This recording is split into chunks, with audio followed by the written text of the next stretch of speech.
Hi, folks. This is Don Meissner with the North Country Fishing Report.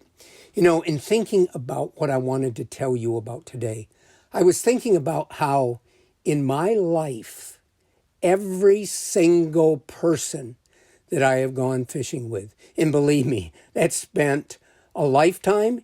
It's spanned meeting people all over our country, fishing in waters all over our country. But every single one of the people that I went fishing with taught me something.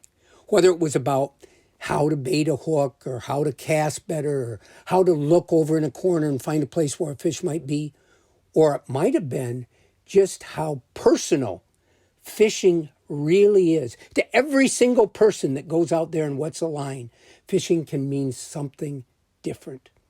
And I wanted to share one of the most poignant moments of all. For several years, I did a show called Fishing Behind the Lines, where I would take soldiers that had been in harm's way, that had done so much for us, and we might not have known anything about that, and given them the one thing I was able to give them, which was a day on the water to enjoy something so basic, so soulful. And I remember this one day I was fishing on Lake Bonaparte, and I was fishing with a kid, a young guy in his 20s I'd never met before, and he was fresh back from Afghanistan, and he'd been through living hell. And he was a dynamic young guy, but he was talking a lot about the bad guys and so forth. He'd never really fished.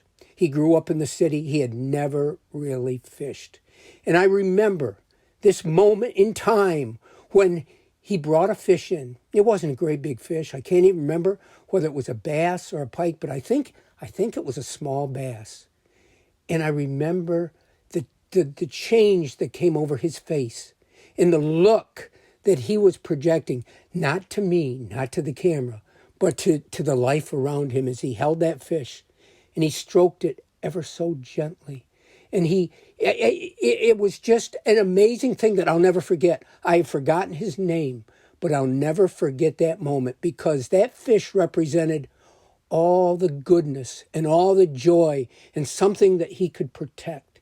And so he so carefully held it in his hand, stroked it a bit, and then put it back in the water.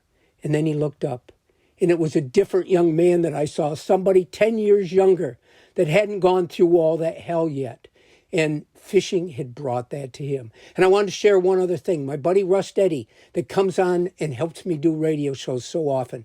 Russ came to this area never having fished for muskies or anything like that. And at first it was this trek to catch these monstrous fish. But as time went on, Russ became very much like the person I've told you.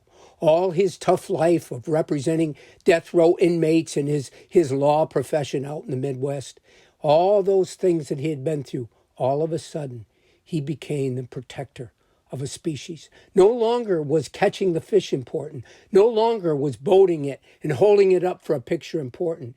It was protecting this wonderful species. And everything he did was to make sure that that fish could return to the water, to live in his world, much like we want to live in ours.